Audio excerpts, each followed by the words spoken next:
Alors, bonjour tout le monde, bienvenue dans cette formation qui porte sur la version LP5 du Lexibar.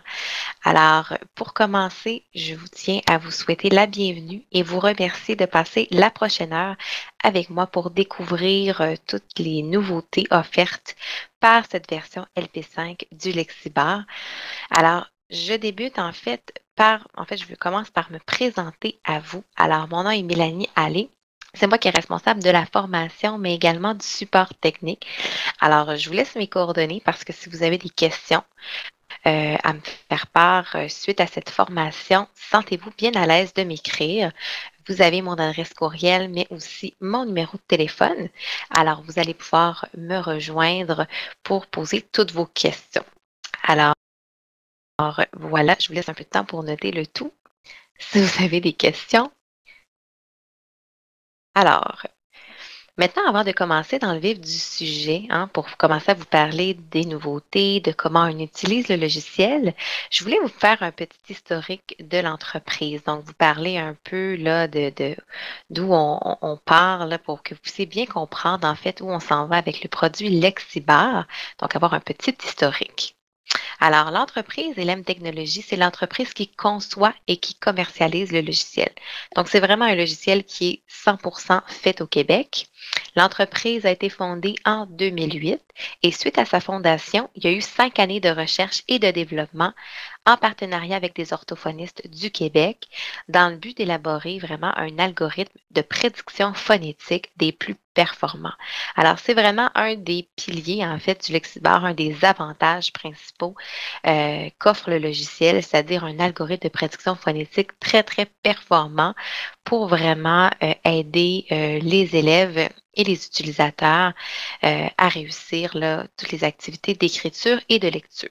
En 2014, on a lancé la version 1.0405, qui est en fait la version, là, j'indique ici, la plus connue à ce jour, puisque c'est la version en fait qui a été utilisée, disons, pour la plus grande période. Donc, présentement, on est dans une période de transition durant laquelle les gens mettent à jour, pardon, le logiciel pour la version LP5. Alors, la version LP5 dont on parle présentement a été lancée sous forme bêta en septembre 2016. Alors, une forme bêta, en fait, c'est une phase durant laquelle on teste le logiciel. Bien sûr, nous, on teste à l'interne, mais une utilisation par le public va vraiment nous servir à tester toutes les petites subtilités de logiciel par une utilisation plus massive. Donc, on a vraiment recueilli toutes les utilisations faites de ce logiciel-là durant l'année scolaire 2016-2017 et c'est pourquoi on est très fiers et on peut affirmer que la version officielle est très stable. Donc, cette fameuse version officielle, là, celle qu'on va voir durant la formation, a été lancée en juin 2017. Et puis là, présentement, bon, les gens mettent à jour leur profil, pas leur profil, mais leur logiciel depuis cette date. C'est un logiciel qui est principalement utilisé au Québec, mais également dans les provinces canadiennes au niveau francophone. Et c'est également un logiciel qui a traversé l'Atlantique, donc c'est-à-dire qu'il est utilisé en France, en Belgique et en Suisse. Donc, c'est vraiment pour vous montrer là, que le Lexibar voyage très, très bien. Une des questions qu'on me pose très souvent, c'est à qui s'adresse le Lexibar. En fait, on peut englober plusieurs personnes là-dedans et voici ce que je vous propose comme définition en fait d'utilisateur potentiel pour le Lexibar. Alors d'abord, on parle de toutes les personnes ayant un trouble d'apprentissage comme la dyslexie, dysorthographie, dysphasie. C'est l'axe principal sur lequel on a commercialisé le logiciel. Donc, c'est clair que en fait, la majeure partie de notre commercialisation, notre publicité, en fait, tourne autour de ce groupe de personnes-là. Mais on peut également affirmer que Lexibar est tout indiqué pour les individus en processus d'apprentissage de la langue française. Et là-dedans, on peut englober tant le processus de francisation que le processus d'alphabétisation.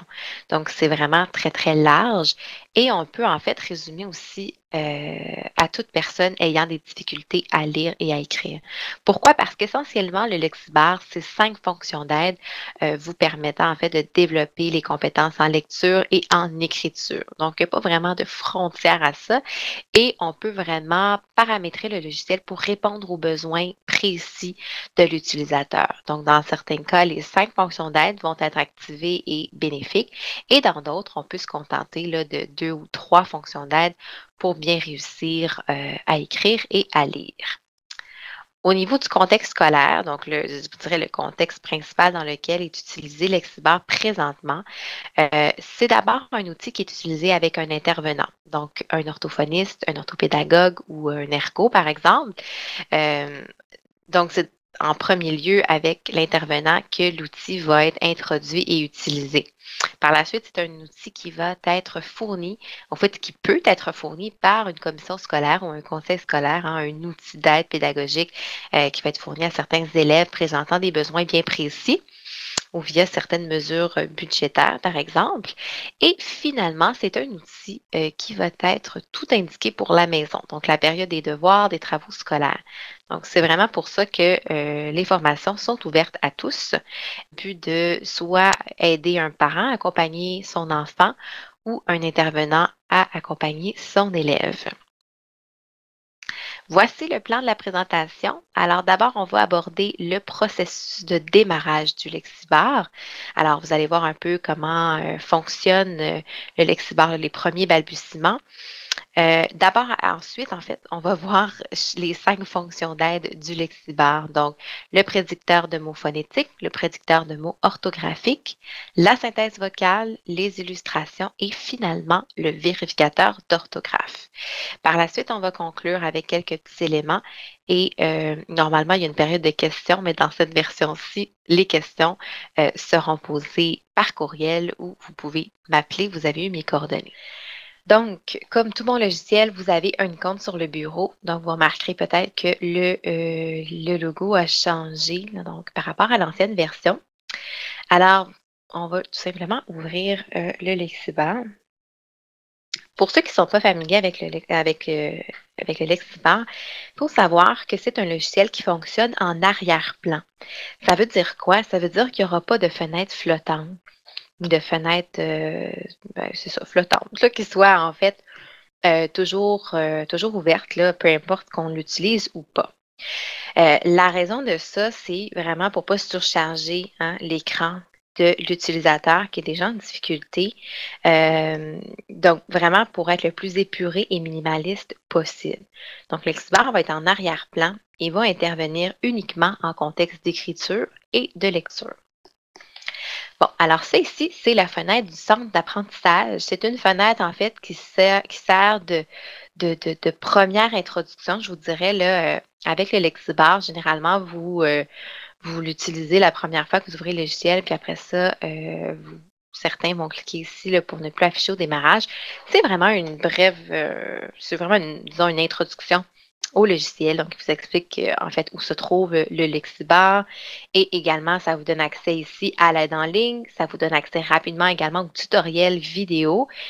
Et parenthèse, par rapport aux tutoriels, ils ont été complètement refaits vraiment bâtis autour de la LP5, évidemment, et sont vraiment bâtis d'une toute autre façon. Là. Donc, c'est vraiment des tutoriels qui sont très, très intéressants visuellement à regarder.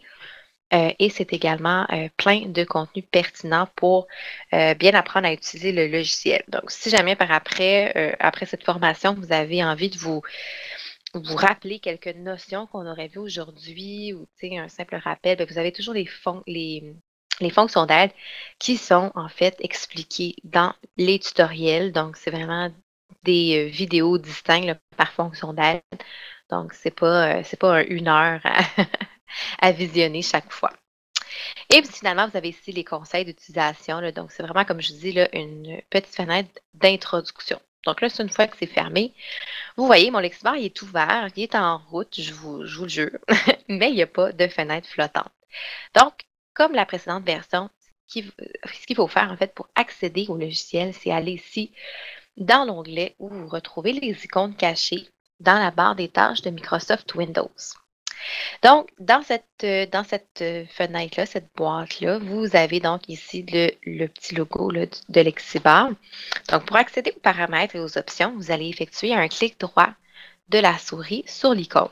Et là, magie, vous avez automatiquement accès aux paramètres, au centre d'apprentissage, qui est la fenêtre qu'on vient juste de fermer, l'écran à propos, qui sert en fait à savoir en fait quelle est la version qui est installée sur votre poste informatique, la recherche de mise à jour et finalement le bouton quitter. Donc, c'est par cette option-là, cette procédure-là, si on veut ce chemin-là, qu'on va arriver à fermer complètement le Lexibar et non pas juste le désactiver.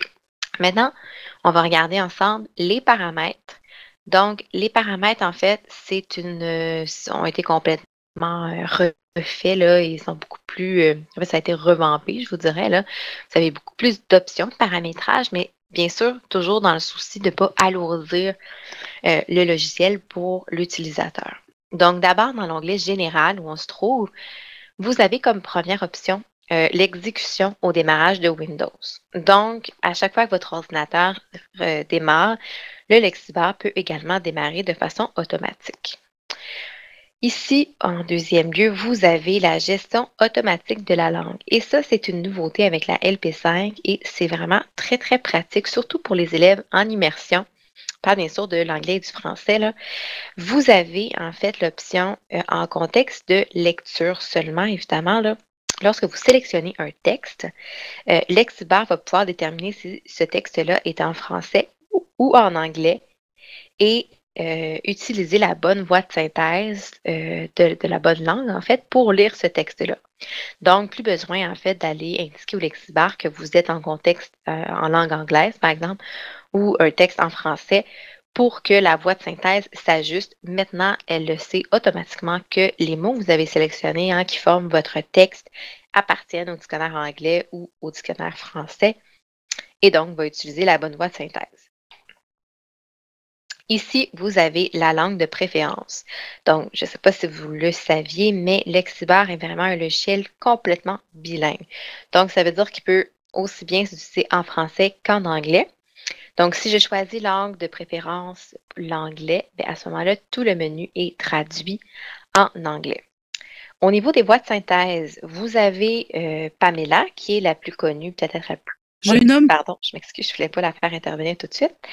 Donc, vous avez Pamela, qui est la plus utilisée probablement jusqu'à ce jour, mais vous avez également d'autres voix de synthèse qui ont un accent franco-européen, si on veut. Je vous dirais en fait de les écouter et de les essayer. Pourquoi? Parce que dans certains cas, la prononciation peut être juste pour certains élèves, puis ça dépend vraiment des préférences de l'utilisateur, mais je vous invite vraiment à les essayer. Et là, petite parenthèse, peut-être que vous avez déjà installé votre Lexibar et vous n'avez pas autant de voix de synthèse proposées que moi. La raison étant très simple, c'est que pour obtenir les 24 voix du Lexibar, il faut sélectionner lors de l'installation l'option d'installation complète, ce qui veut dire qu'il vous inclut dans le fond toutes les voix du Lexibar. Vous avez aussi l'option d'avoir l'installation standard. Et là, dans l'installation standard, vous avez 4 voix de synthèse, donc une de chaque.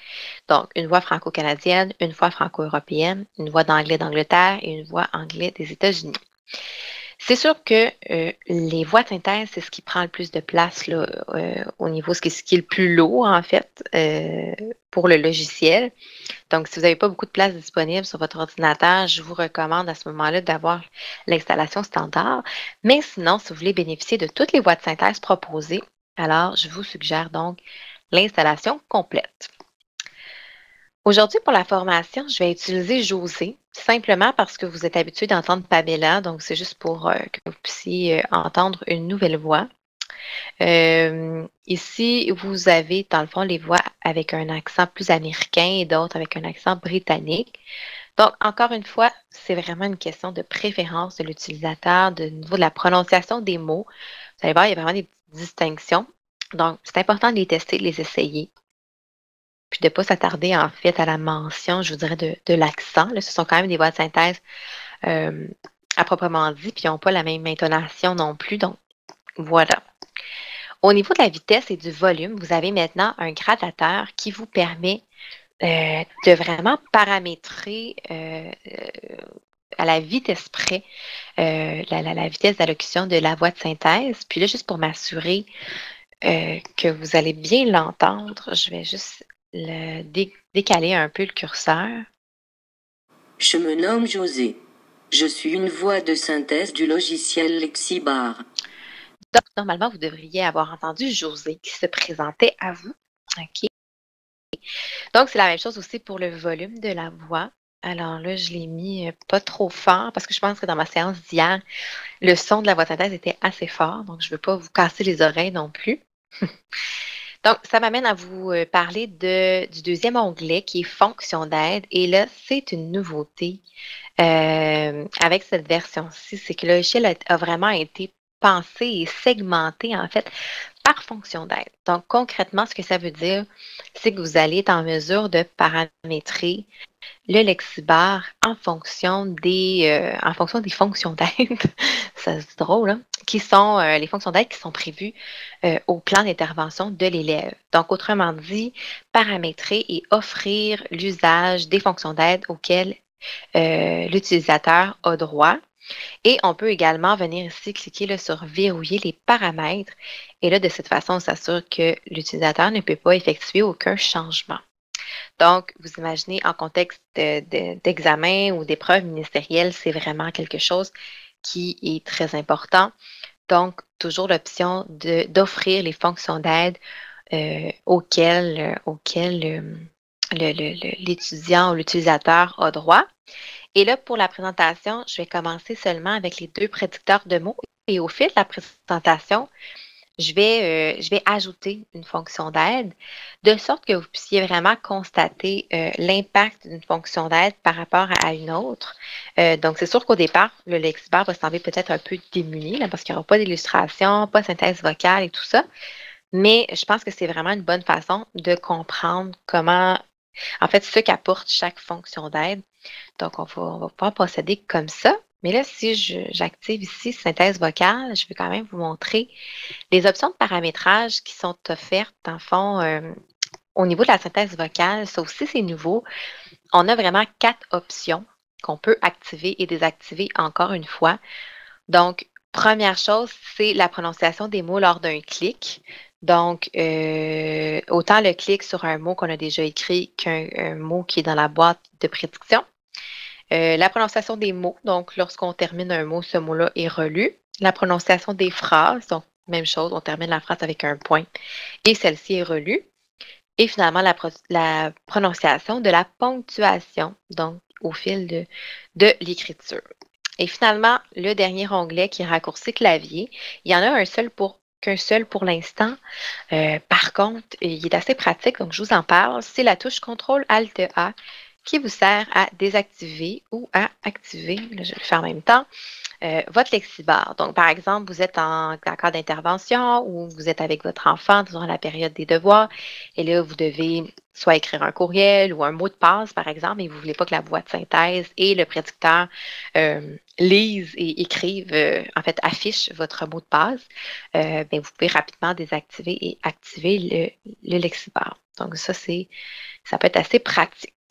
Donc, comme je vous expliquais, je vais activer uniquement les deux prédicteurs de mots, de sorte qu'on puisse vraiment prendre le temps de bien les comprendre, bien comprendre chaque fonction d'aide. Alors, mon premier exemple pour vous ici, c'est la phrase suivante: les oiseaux qui sont dans la cour mangent des graines. Alors là, ce que je veux avec cet exemple-là, c'est vous parler des deux prédicteurs et de comment ils fonctionnent. Donc, je vais juste commencer en mettant le curseur sur les lettres KI. Et là, je vais juste revenir à mon paramètre de base, là, dans le fond, quand vous allez ouvrir votre logiciel. Donc, alors, quand on met le curseur sur les lettres KI, donc vous voyez que vous avez côte à côte deux boîtes de prédiction. Donc, si vous n'êtes pas familier avec le Lexibar, je vais prendre le temps quand même de vous expliquer. On offre en fait les deux prédicteurs de mots de cette façon-là, donc côte à côte, pour vraiment supporter l'écriture. Donc, d'une part, à gauche, en bleu, vous avez le prédicteur de mots phonétiques.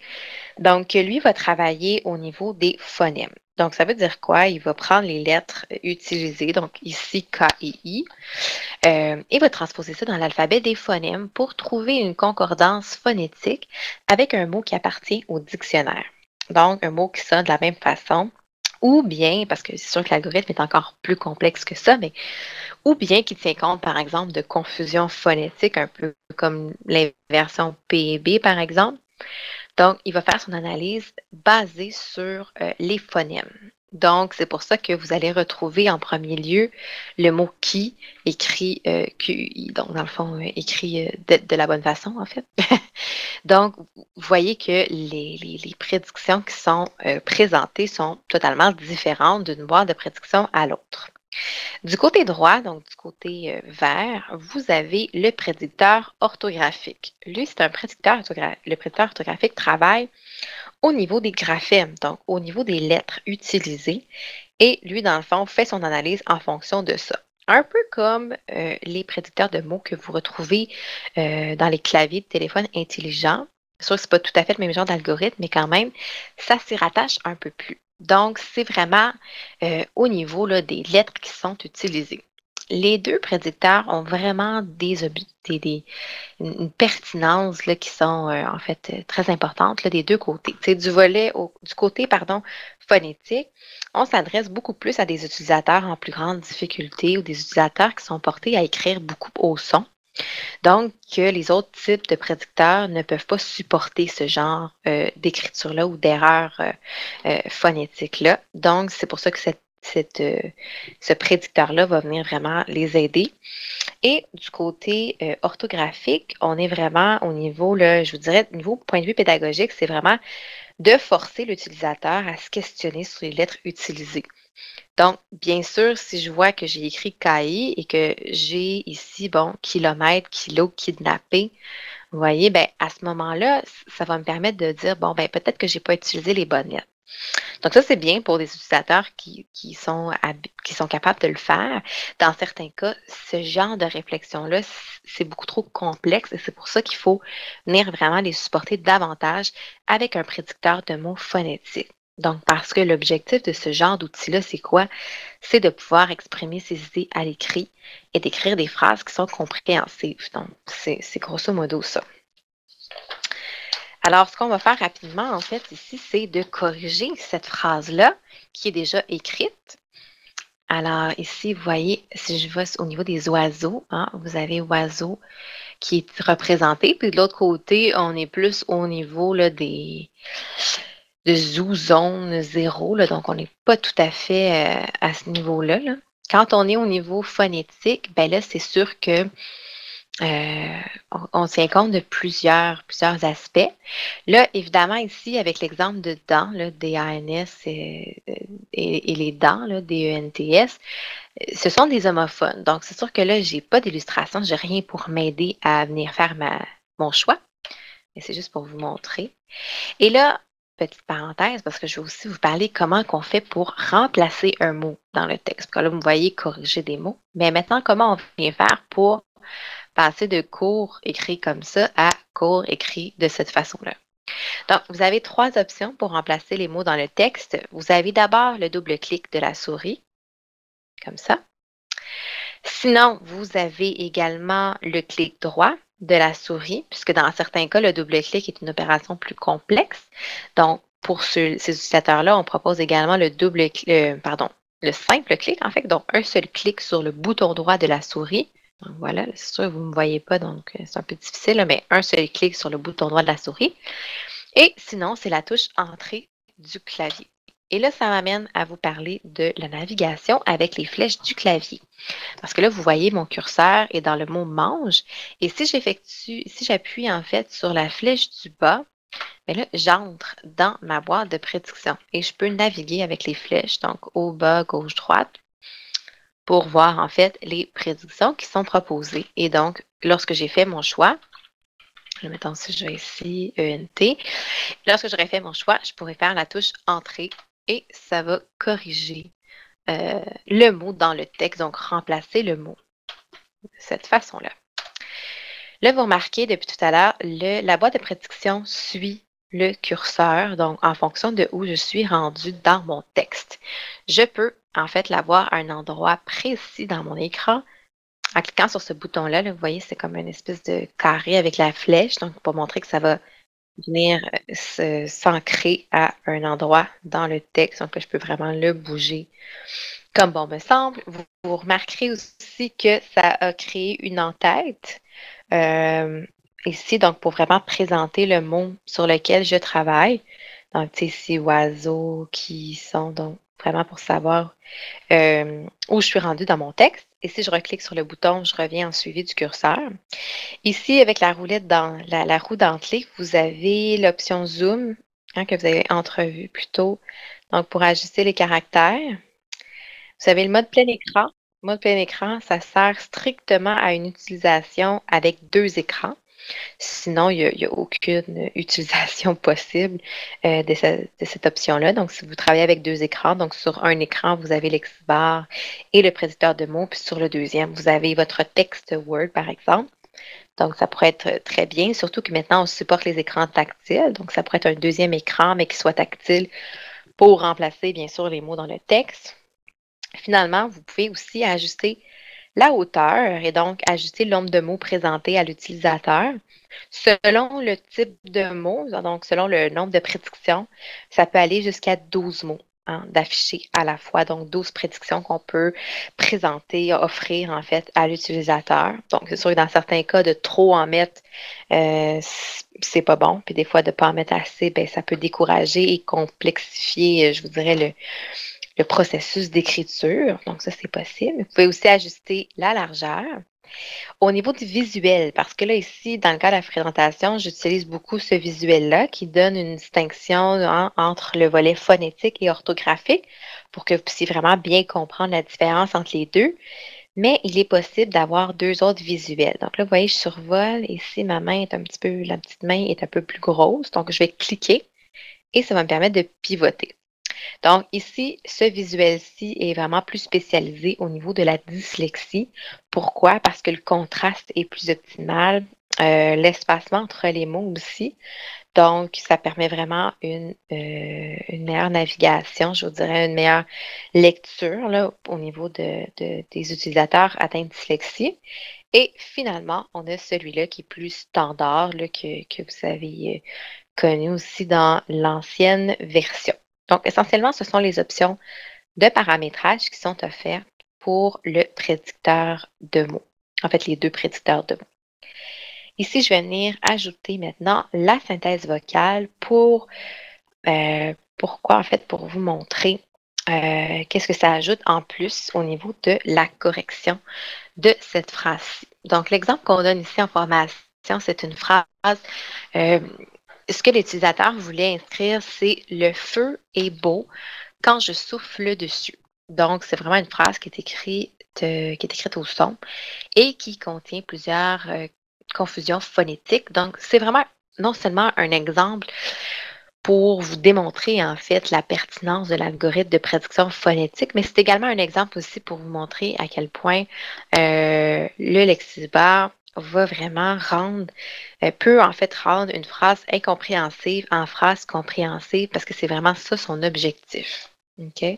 Donc, on va arriver à mettre ici sur le curseur, en fait le curseur sur le mot veut. Donc, on va pouvoir écouter les options. Donc, la voix de synthèse nous permet de distinguer le son V du son F et donc d'avoir en fait l'indication que c'est le mot feu que l'on souhaite écrire. Ici, au niveau de EEST, ça sonne de la même façon. Donc, il faut quand même se poser la question qu'on soit dysorthographique ou pas là, en matière d'accord de verbe. Ici, au niveau de peau, en fait, de beau, c'est très intéressant parce qu'on a d'abord les 4 homophones de peau et par la suite, on a des suggestions prenant en compte l'inversion P et B qui est très fréquente chez les personnes dysorthographiques. Donc, on va pouvoir écouter. Beau. Et là, bon, on entend beau. Bien sûr, j'ai pas les illustrations encore, donc je peux pas avoir, j'ai rien qui me guide là, dans le choix d'un mot plutôt qu'un autre.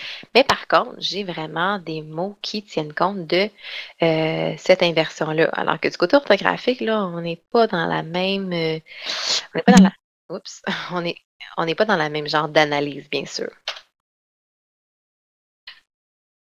Encore une fois, quand, tu sais, avec les homophones, c'est important là, de savoir que c'est vraiment les illustrations qui vont permettre de faire Souffle. un choix plutôt qu'un autre. Souche, souche, souffla, souffle. Dessus, dessus. Donc, vous voyez, grâce en fait au prédicteur de mots phonétiques, on a pu corriger cette phrase-là et grâce en fait à la boîte synthèse, on était en mesure de vraiment faire notre choix dans la boîte de prédiction puisqu'on a entendu les mots proposés. Et bien sûr, c'est là qu'on peut voir vraiment toute la force de cet algorithme-là pour vraiment venir supporter les élèves qui écrivent au son. Donc, tu sais, des phrases comme on vous montre, ben, ça existe dans la vraie vie. Je suis certaine que si vous êtes un professionnel ou même un parent, vous l'avez sûrement déjà constaté. Donc, vous pouvez faire des tests à la maison avec des exemples que vous avez de votre enfant ou de vos élèves et vous allez pouvoir constater que le lexibar peut vraiment venir faire la différence au niveau de la rédaction de texte.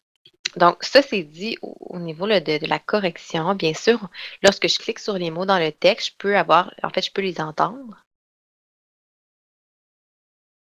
Là, ici, je vais tricher, je vais enlever le point, puis je vais Le le feu est beau rajouter. quand je souffle dessus. Donc, la relecture de la phrase que je vous parlais tout à l'heure.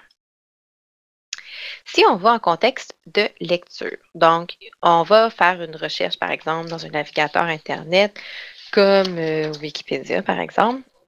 Là, j'ai une recherche sur la pomme. On pourrait, dans le fond, vouloir avoir une lecture de texte. Donc, comment faire? On sélectionne la portion de texte que l'on veut avoir une lecture. Et là, vous voyez, j'ai un haut-parleur qui est apparu. Et si je le survole, donc je fais juste survoler avec ma souris, j'ai cet écran-ci qui est un écran d'aperçu. Donc, je pourrais simplement avoir ça au niveau de la lecture, puis cliquer ici. La pomme est un fruit comestible à pépins d'un goût sucré et acidulé. Donc, c'est juste un petit aperçu. Si on clique dans cette fenêtre-là, donc la fenêtre d'aperçu, et là, on obtient cette fenêtre-là qui est une fenêtre de lecture, donc vraiment dans un visuel, encore une fois, adapté pour la dyslexie. Donc, vraiment une police comme XAMS qui se lit très bien, un espacement entre les mots, entre les phrases.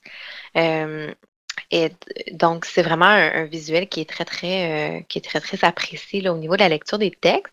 Vous avez ici les boutons de lecture, avance rapide, retour en arrière. Donc, je donne un petit exemple. La pomme est un fruit comestible à pépins d'un goût sucré et Au niveau des visuels, vous avez encore deux autres visuels. Donc, ici, le visuel plus standard, je vous dirais. Et celui-là, qui ressemble un peu là, au niveau du premier que je vous ai montré, c'est plus une question de contraste et de couleur, là. Personnellement, je préfère celui-là. Vous avez encore une fois des options là, au niveau de la grosseur des caractères. Vous avez toujours un mode plein écran. Si jamais vous voulez lire un texte sans distraction autour de la boîte, vous pouvez aussi agrandir la boîte en largeur et en hauteur. Donc, ça, c'est vraiment très, très pratique au niveau de la lecture. Et là, je vous parlais de la gestion automatique de la langue. Donc, j'ai fait cette même recherche, mais au niveau de la pomme, mais en anglais. Hein. Donc, même chose. Je vais accéder à ma fenêtre de lecture. Et là, si je fais le bouton de lecture, vous allez voir que la voie de synthèse utilisée va être celle que j'ai sélectionnée pour les textes anglais. The apple tree, Malus pumila, commonly and erroneously called Malus domestica, is a deciduous tree in the rose family. Donc, vous comprenez le principe, c'est vraiment génial pour les utilisateurs en immersion ou qui vont passer là, du français à l'anglais très fréquemment dans une journée. Donc, ça permet de vraiment venir l'aider sans avoir à toujours aller dans les paramètres. Donc, ça, c'est vraiment une belle avancée au niveau de la synthèse vocale. Donc, ça m'amène maintenant à vous ajouter les illustrations. Je retourne encore une fois dans mes paramètres et là, j'ajoute les illustrations. Il faut savoir, d'une part, que les illustrations, c'est une fonction d'aide qui est exclusive au Lexibar. Présentement, on a 10 000 images disponibles. Évidemment que l'objectif, c'est d'en ajouter à chaque mise à jour qu'on va implanter, donc des mises à jour même qui se font de façon silencieuse, là, comme on appelle.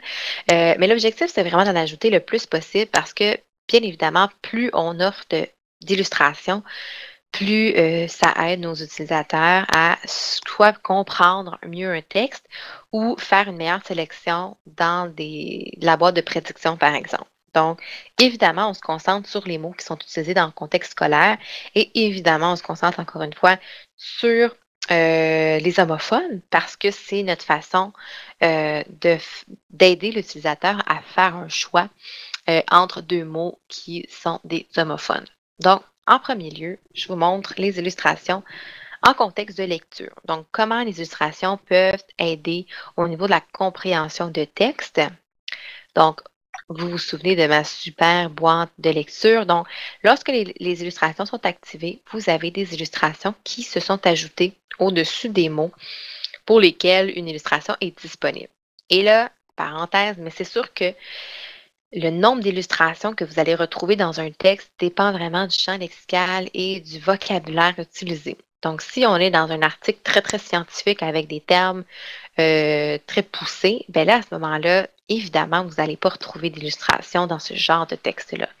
Mais par contre, si on lit un texte qui utilise des mots, les mots qui doivent être intégrés là, dans le cursus scolaire, bien, à ce moment-là, vous avez plus de chances d'avoir beaucoup d'illustrations. Donc, simplement une petite mise en garde là, par rapport au nombre d'illustrations disponibles au niveau des textes. Et vous avez rapidement l'option de désactiver parce que là, c'est bien beau. Pour certains, c'est génial. Ça permet d'avoir la lecture avec, au fil de la lecture, des illustrations pour bien interpréter le texte. Pour d'autres, ça peut être très surchargeant. Donc, on peut venir rapidement désactiver les illustrations pour, en fait, qu'ils soient retirés sans passer par les paramètres.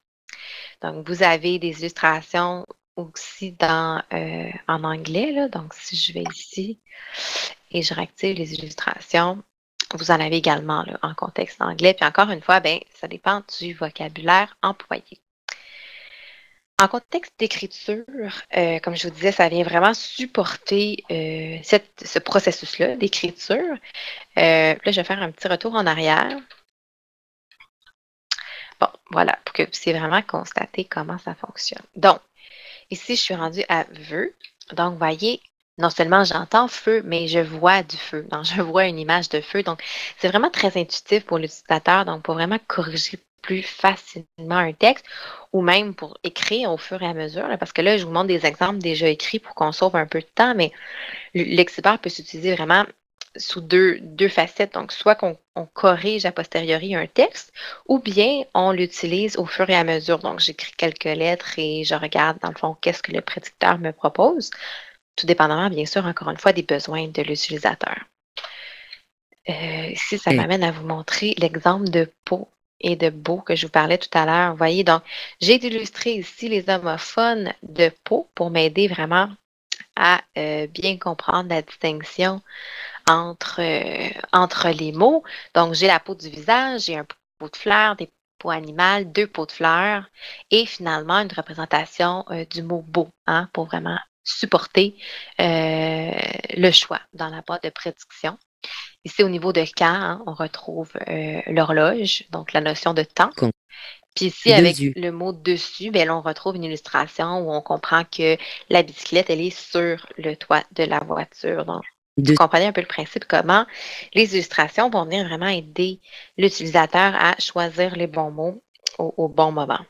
Donc, encore une fois, dans cette boîte de prédiction-là, vous pouvez rapidement désactiver ou activer les illustrations. Pourquoi? Parce que dans certains cas, l'illustration peut être très, très pertinente en contexte d'écriture. Puis là, dans la fenêtre de lecture, bien, vous pouvez les désactiver puisque dans ce cas-ci, ça surcharge. Donc, la fonction d'aide dans vos paramètres va être activée, mais vous pouvez choisir dans quel contexte vous voulez que les illustrations interviennent.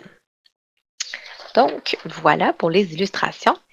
Et maintenant, la dernière fonction d'aide, mais non la moindre, qui est le vérificateur d'orthographe, qui est selon moi, en fait, une fonction d'aide qui est probablement sous-utilisée, là, puisqu'elle a vraiment beaucoup de potentiel, je vous dirais. Alors, un exemple pour vous en parler, c'est cette phrase suivante qui est Je veux aller voir l'équipe de hockey ce soir. Donc, qu'est-ce que c'est le vérificateur d'orthographe? Est-ce que c'est comme Antidote? Pas du tout. En fait, Antidote va vraiment travailler au niveau de la phrase. Lexibare, lui, travaille au niveau du mot. Donc, lui, ce qui l'intéresse, Lexibare, là, c'est, lui, je parle comme si c'était une personne, là, mais bon. Ce que Lexibare souhaite, c'est que les mots employés appartiennent au dictionnaire. Autrement dit, là, qu'il ait une bonne orthographe là, d'un point de vue du mot, hein, qu'il soit accordé en genre et en nombre. Ça, c'est comme une étape supplémentaire. Quand on parle de trouble d'apprentissage, c'est comme une deuxième étape. Ce qu'on veut d'abord, c'est que l'utilisateur puisse déjà écrire, mettre à l'écrit ses idées sans perdre le fil de son idée, donc vraiment alléger le processus d'écriture. Puis après ça, on travaillera avec un second logiciel, par exemple, au niveau de, là, des accords grammaticaux, etc., là, comme par exemple Antidote que vous connaissez sans doute. Donc, comment faire pour accéder au vérificateur d'orthographe dans un premier temps? Donc, vous allez avoir à sélectionner la phrase ou le texte, dépendamment. Et là, on retrouve encore une fois notre boîte de lecture, mais en fait, c'est plus une boîte d'édition. Là, lorsqu'on a toutes les fonctions d'aide d'activer, ça a vraiment beaucoup plus de potentiel que juste une fenêtre de lecture. Puis là, on peut, encore une fois, agrandir les caractères. Alors, vous remarquez que maintenant, plutôt que d'être écrit en noir, les mots ont maintenant des couleurs. Donc, en fait, c'est un peu ça, le vérificateur d'orthographe. C'est un système de coloration des mots sur la base de 2 critères. Donc, le premier critère, c'est est-ce que le mot appartient au dictionnaire? Donc, si oui, le mot va être en vert. Deuxième critère, c'est est-ce que le mot possède les mêmes phonèmes ou la même série de phonèmes qu'un mot qui appartient au dictionnaire? Donc, si la réponse c'est oui, il va être en bleu, puis sinon, il va être en rouge. Donc, autrement dit, les mots en bleu sont des mots qui sont écrits au son et les mots en rouge, bien, sont des mots qui contiennent une erreur d'orthographe et qui ne sonnent pas comme un mot qui appartient au dictionnaire. Donc, autrement dit, il faut travailler peut-être doublement ces mots-là. L'objectif de cette fonction d'aide-là, c'est quoi? À quoi ça sert? C'est vraiment à focusser ses efforts de correction sur les mots qui sont mal écrits plutôt que sur l'ensemble des mots.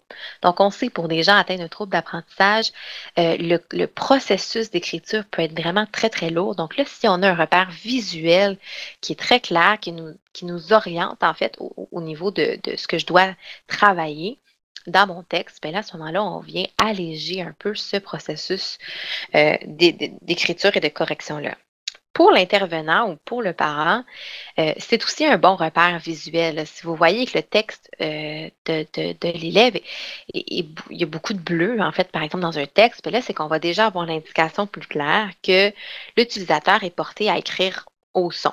Donc, tu sais, ça, c'est assez de base là, comme analyse, mais c'est vraiment un système qui va permettre à l'utilisateur d'orienter ses efforts de correction. Et l'objectif pour l'utilisateur, concrètement, là, c'est quoi?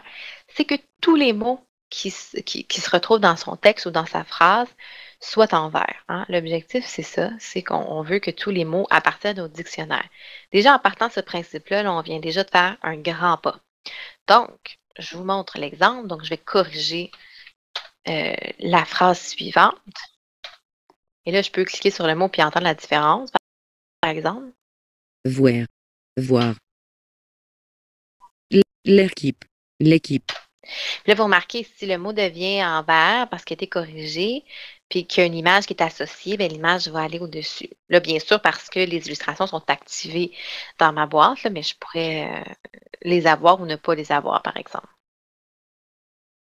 Vous voyez, là, la prononciation de hockey est très différente entre José et Pamela.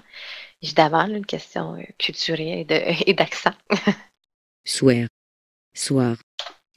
Donc là, on peut écouter. Là, j'ai oublié de vous faire écouter avant qu'on corrige, là, mais vous pouvez écouter aussi le résultat, c'est le avant et le après. Je veux aller voir l'équipe de hockey ce soir. Donc là, si j'avais fait le bouton de lecture avant, ben là, on aurait entendu quelque chose qui ressemblerait à je veux aller voir l'équipe de hockey ce soir, ce qui n'était pas très, très doux à l'oreille, là. Donc, voilà, vous avez, à même cette fenêtre-là, vous avez accès rapidement aux 5 fonctions d'aide du Lexibar. Ce qui est intéressant aussi de savoir, c'est que là, c'est bien beau, on a corrigé le texte, on a un petit bouton ici pour insérer dans Microsoft Word, hein, donc pour venir corriger. Mais ce qui est encore plus beau dans l'histoire, c'est qu'on peut venir vraiment éditer, c'est-à-dire faire notre rédaction de texte dans cette fenêtre-là et bénéficier en temps réel de toutes les, en fait, des 5 fonctions d'aide. Je vous donne un petit exemple ici rapido.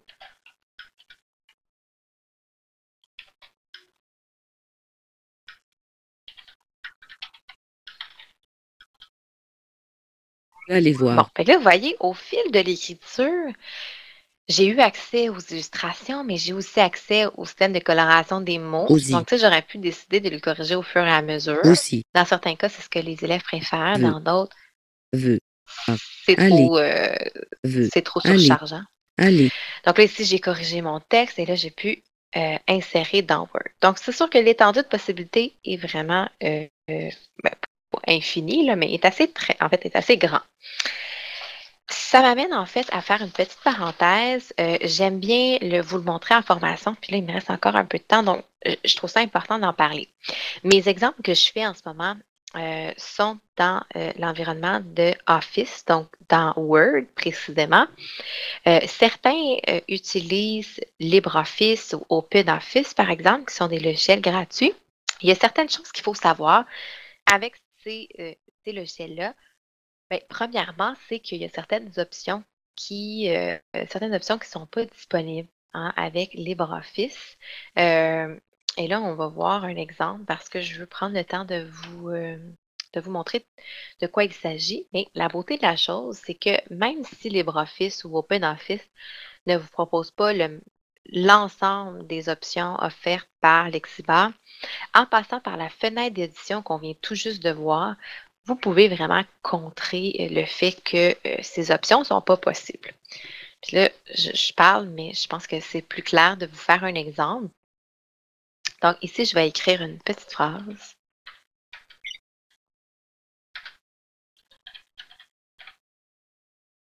Bon, petite phrase très, très simple, 3 mots, hein? Donc, je suis content. Là, vous remarquez ici, ben, vous ne savez pas, là, mais là, je clique sur les mots. Puis, il n'y a rien qui se passe, hein? Pourquoi? Parce que dans LibreOffice, on ne peut pas faire ça. On ne peut pas cliquer sur un mot que j'ai déjà écrit pour avoir une relecture parce que LibreOffice ne permet pas au lexibar de savoir où on clique exactement dans le texte. Est-ce que c'est du texte ou c'est du blanc? Il ne sait pas. C'est quelque chose qui est technologiquement impossible avec LibreOffice. Autre chose, si je vais s'écrire une autre lettre, vous voyez ici dans ma boîte, j'ai le bouton il est grisé ici là, pour le mode suivi du curseur. Donc, ça veut dire que ma boîte ne peut pas suivre le curseur. Elle va toujours rester dans cette forme-là. Comment savoir que notre logiciel est moins supporté, comme LibreOffice par exemple? Vous avez ici là, un petit signe de branchement avec un X en haut à gauche. Ça veut dire qu'il n'est pas non supporté, mais il est juste comme non entièrement connecté, si on veut. On va dire ça comme ça. Donc, ça veut dire que l'ensemble des options ne sont pas offertes. Par contre, je vais vous montrer comment on peut contrer ça. Mais avant, je m'excuse, je saute un peu du coq à l'âne, mais autre chose qui est super fâchant, je vous dirais, avec LibreOffice et OpenOffice, c'est que là, vous voyez ici chez le curseur, au milieu de mon mot content, et je vais venir, mettons, ajouter des lettres dans mon mot. Donc, a posteriori, ajouter des caractères ou des lettres. Là, je vais rajouter IEN. Vous remarquez, les caractères qui sont pris en compte, c'est seulement IEN. Donc, les prédictions ont comme aucun bon sens, tiennent pas compte de tout le mot, en fait, toutes les lettres qui précèdent et qui suivent, en fait, ce que je viens d'écrire. Donc, c'est un peu limitant là, pour l'utilisateur s'il veut venir corriger a posteriori son texte. Alors, moi, ce que je vous propose, c'est de passer par la fenêtre d'édition qu'on a vue un peu plus tôt. Donc, ce qui est intéressant avec cette fenêtre-là, c'est que vous allez... Oups, là, ça n'a comme pas marché mon affaire. Voyons. Je pense que j'ai accroché un bouton de mon... Ah, voilà. J'ai accroché un bouton de mon clavier, puis ça a bloqué l'opération. Donc, en passant par cette fenêtre-là, ça permet, bon, non seulement d'avoir des illustrations, c'est génial, mais d'avoir toutes les options qui sont possibles dans Word. Comme par exemple, ici, je vais cliquer sur les mots. Content. Suis. Je. Donc, non seulement je les entends, mais si vous remarquez, la boîte de prédiction suit. Donc, ça, c'est une option qui est offerte dans cette fenêtre-là d'édition. Et également, si je vous refais l'exemple, je vais aller ajouter IEN. Et là, magie, j'ai des suggestions qui tiennent pas mal compte de toutes les lettres. Et là, je peux venir remplacer, par exemple. Et j'ai toujours l'option, par contre, là, de venir insérer dans Word. Mais par contre, si je veux bénéficier d'autant de possibilités que dans un logiciel comme Word, qui est entièrement supporté du point de vue technologique, là, il faut passer par la fenêtre d'édition, mais c'est toujours possible. Et, parenthèse, là, c'est un peu la même chose avec pas mal tous les autres prédicteurs de mots là, dans l'environnement LibreOffice. C'est malheureusement une contrainte technologique, en fait, qui nous empêche là, de développer autant d'options que dans l'environnement de Microsoft Office. Alors, finalement, en conclusion, j'ai quelques petits éléments à vous présenter. En fait, j'ai 2 éléments. La première, dans la version LP5, vous avez en fait 3 fonctions d'aide offertes gratuitement, soit le prédicteur orthographique, la synthèse vocale et le vérificateur d'orthographe. Alors, comment se prémunir de cette version gratuite-là? C'est tout simple. Vous vous rendez sur le site lexibar.ca dans l'onglet Téléchargement. Vous avez un petit formulaire à remplir et vous allez pouvoir télécharger le logiciel. Une fois que ça c'est terminé, on va vous demander d'activer le logiciel, en fait, si vous avez bien sûr un numéro d'activation. Donc, si vous avez déjà acheté le logiciel antérieurement, vous pouvez ici entrer votre clé d'activation. Mais la beauté de la chose, c'est que si vous n'avez pas fait l'achat du Lexibar et que vous désirez obtenir ces 3 fonctions d'aide-là uniquement et de façon gratuite, vous avez tout simplement à cliquer sur le bouton « Continuer gratuitement ». Et de cette façon-là, vous allez pouvoir vous prémunir de cette version de base gratuite qui est offerte à tous. Donc, c'est vraiment une très belle solution pour les parents ou même pour les élèves en moins grande difficulté qui auraient besoin uniquement de ces 3 fonctions d'aide-là. C'est vraiment pour nous une façon d'aider ces utilisateurs-là à pouvoir progresser en lecture et en écriture. Deuxième chose que j'ai à vous dire, en fait, c'est la disponibilité des tutoriels vidéo. Donc, vous vous rendez sur lexibar.ca dans l'onglet « Découvrir » ou à l'adresse que vous voyez ici et vous allez avoir accès à des tutoriels vidéo pour chaque fonction d'aide et parenthèse, vous avez également un tutoriel vidéo qui est disponible pour le processus d'installation du Lexibar. Donc, si vous ne vous sentez pas trop techno pour installer Lexibar, le tutoriel est tout indiqué pour vous puisque vous allez vraiment avoir chaque étape démontrée pour que vous puissiez vous sentir à l'aise de procéder par la suite. Merci d'avoir visionné cette formation. N'oubliez pas que vous pouvez en tout temps avoir accès à nos tutoriels vidéo via la section « Découvrir » de notre site web, ainsi qu'à notre service de support technique par courriel et par téléphone. Encore une fois, merci et bonne fin de journée.